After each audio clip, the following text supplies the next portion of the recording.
Why, hello there, beautiful people. Welcome back to the channel. Today we got some heavy stuff to talk about. Things be getting all kinds of bad. Well, as bad as we always thought. So we need to talk about Facebook. Project Veritas recently dropped some real bombshells on Facebook. Review analyst for the intellectual property department at Facebook. I handled copyright and trademark claims. And in the course of doing my duties, I noticed other things that were going on accounts. And that is why I came forward. This is my story. Everyone is expected to be the same. Everyone's expected to not talk about these things openly. In the orientation at Facebook, they said the number one rule of Facebook is don't talk about Facebook. I see an odd note on an account. Being a curious person, I decided to look into it more.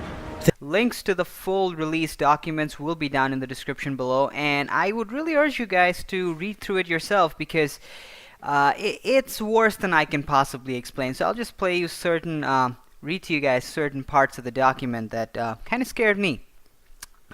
So this is just one of the summarizing statements in the document. Strategies that Facebook use today. Existing strategies: suspend or delete bad accounts, delete bad content, demote bad content. Now, if you think that seems intentionally vague and nebulous, yeah, you're correct.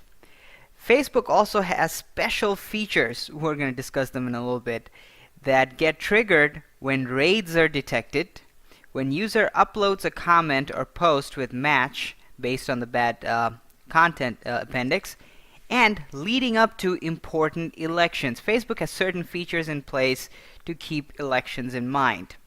Now, according to this insider that revealed the documents revealed a routine suppression of the distribution of conservative Facebook pages. The technical action she repeatedly saw, and for which Project Veritas was provided documentation, was labeled Action Deboost Live Distribution, said the insider. I would see this term appear on several different pages, conservative pages.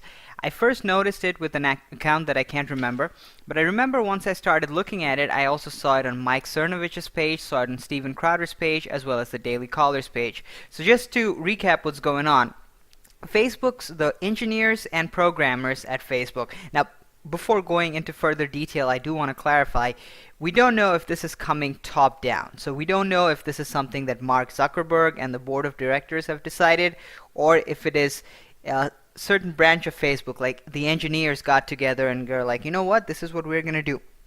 We don't know where the order is coming from, but it is coming from some level of management. That seems fairly obvious to me. Maybe I'm wrong.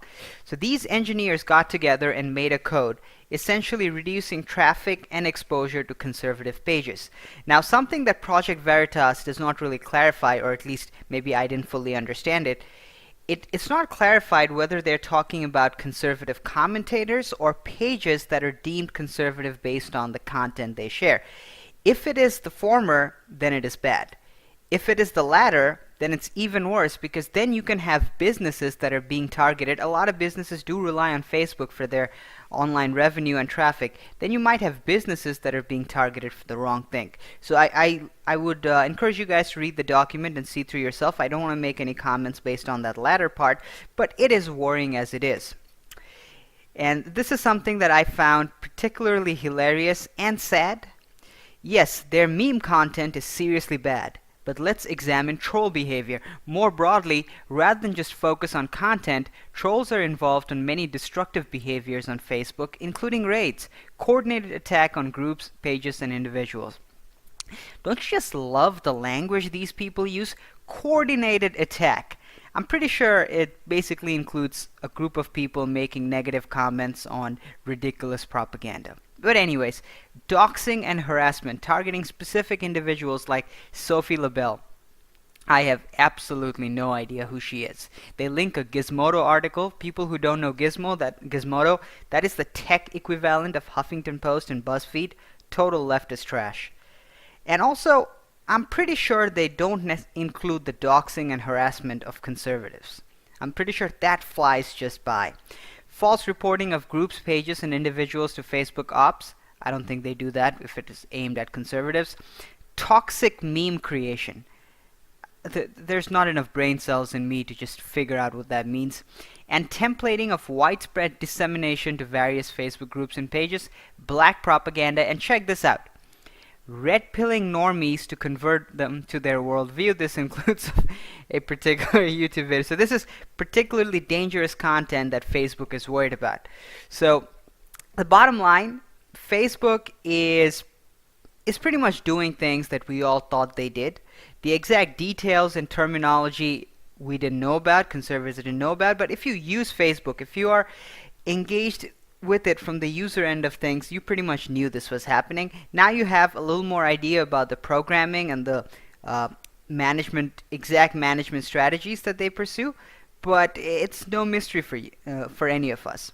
Now we come to, let's say, a conclusion of what policies like these generally happen. So Facebook on its own is bad enough. The fact that you have journalists who have weird social justice narrative to it, well, then it's bad news for most people. So here we have Mohammed Shafiq. Mohammed Shafiq, his Twitter bio reads, Muslim broadcaster on TV, radio, columnist, chief executive of the Ramadan Foundation, and paper reviewer Saturdays at BBC 5 Live. Yeah, he works for the BBC, and that Twitter bio, yeah, I'm getting the feeling he's a social justice warrior kind. Apparently has a big hard-on against Tommy Robinson, and he's been meeting social media companies to get Tommy Robinson deplatformed. I can reveal I recently had a meeting with Facebook to discuss Tommy Robinson's pages and their impact in brainwashing his supporters to become terrorists and use violence against Muslims.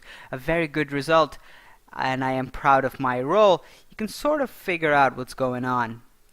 So, with Facebook being the way it is, and by the way, I don't want to single out Facebook. There's no reason to believe that the other social media companies are not doing exactly this.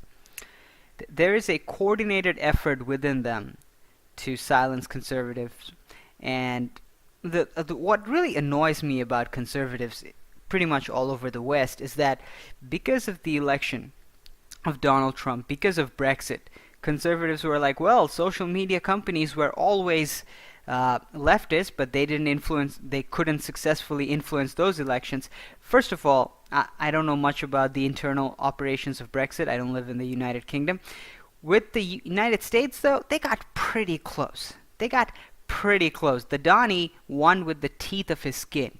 So let's not pretend that it's a landslide, fellow right-wingers out there. And also, Facebook and Google combined control pretty much close to 100% of the information flow. If these two agents work together, I think there was some research saying that they could control about 10% of the median vote. The median vote, not the far left vote, not the far right vote, the median vote. So just because they couldn't successfully do it because the left put up a crappy candidate doesn't mean they can't do it in the future. And also they've got their game faces on.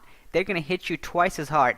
So conservatives ignoring these social media tech giants are doing it at their own peril, and they're doing it at our peril. Anyways, you guys, that's all I had to say. I hope Tommy Robinson gets his thing sorted out, although it's doubtful. I doubt it. But hopefully his fans, people like us. I mean, I love Tommy Robinson. I don't know how you guys feel about it. I feel about him. I guess a lot of people, for varying reasons, don't like him, but I'm a big fan. And I hope we rally around him. Anyways, you guys, let me know your thoughts. I'll talk to you guys soon.